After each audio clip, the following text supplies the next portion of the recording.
Share বাজারে তালিকাভুক্ত বেক্সিমকো গ্রুপের স্বতন্ত্র পরিচালক নিয়োগ দিয়েছে সরকার। বিনিয়োগকারীদের স্বার্থ রক্ষা এবং চলমান পরিস্থিতি উত্তরণেই সিদ্ধান্ত নিয়েছে বিএসইসি। এতে গ্রুপ পরিচালনার নিয়ন্ত্রণ হারাচ্ছেন সালমান গ্রুপ।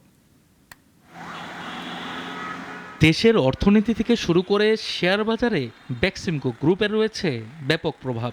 সরকার পতনের পর গ্রুপের অন্যতম প্রতিষ্ঠাতা সালমান এফ রহমানের কারাগারে অবস্থান এবং তার পরিবারের সদস্যদের সশরীরে দায়িত্ব গ্রহণ না করায় গোটা গ্রুপে পড়েছে নেতিবাচক প্রভাব।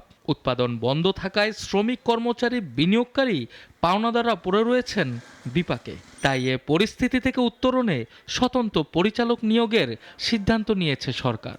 বাংলাদেশ সেক্যুরিটি এক্সচেঞ্জ কমিশন বেক্সিমকো গ্রুপের 3টি তালিকাভুক্ত কোম্পানিতে স্বতন্ত্র পরিচালক নিয়োগ দিয়েছে।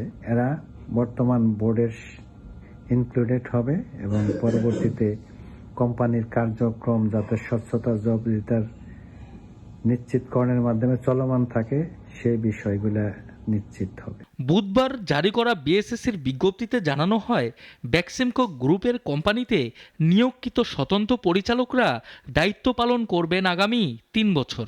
বেক্সিমকো লিমিটেড ও বেক্সিমকো ফার্মাসিউটিক্যালসে 9 জন এবং শাইনপুকুর সিরামিক্সে দায়িত্ব পালন করবেন 7 জন পরিচালক।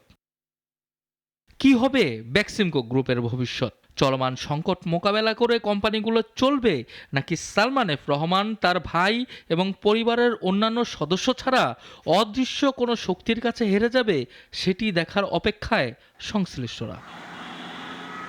সানি আহমেদ, নাগরিক, Dhaka. Double million offer Walton fridge কিনে পেতে পারেন 20 লক্ষ টাকা, রয়েছে কোটি কোটি টাকার নিশ্চিত উপহার।